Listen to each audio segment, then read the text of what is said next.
Meni tark etganlarning barchasiga bir gapim bor. O'z vaqtida ketganingiz uchun rahmat. O'tmishda men bir qizga uni sevishimni aytdim. U ham meni qanchalik sevishini aytdi. Farqi shundaki, men o'shanda yolg'on gapirmagan edim.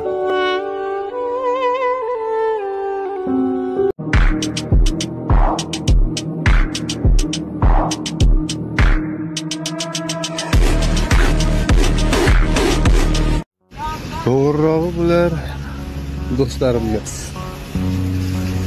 Ular jigarlarim.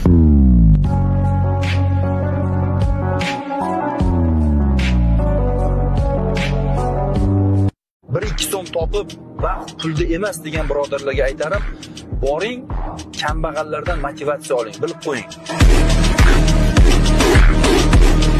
Quloq soling. Birinchidan, menga tegib qolmang. Ikkinchidan, menga daxl qilmang. Men qanday inson ekanimni va nimalarni boshdan kechirganimdan mutlaqo bexabarsiz. Rahim shafqatingiz ham, menga qoyil qolishingiz ham men uchun sirli emas.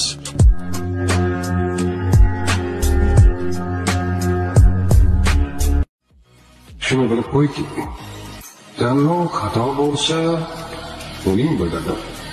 Umring bo'ladi. Ishda ham, ish qilma. Bilasanmi eng zo'r qasos nima? Mutlaq befarqlik. Nol reaksiya. Absolyutni nazariga ilmaslik. Sukut saqla, xotirjam bo'l. Fokusni o'zingga ber. O'z prinsiplaringni sodiq qolgan holda maqsading sari olg'ay. Sana befarqliging va yutuqlaring unikini achishtiradi.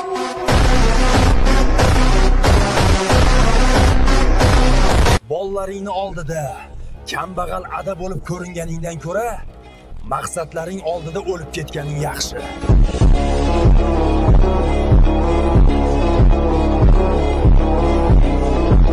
Tanishganimdan beri bitta yuzni ko'tarib yurganlarga ming rahmat.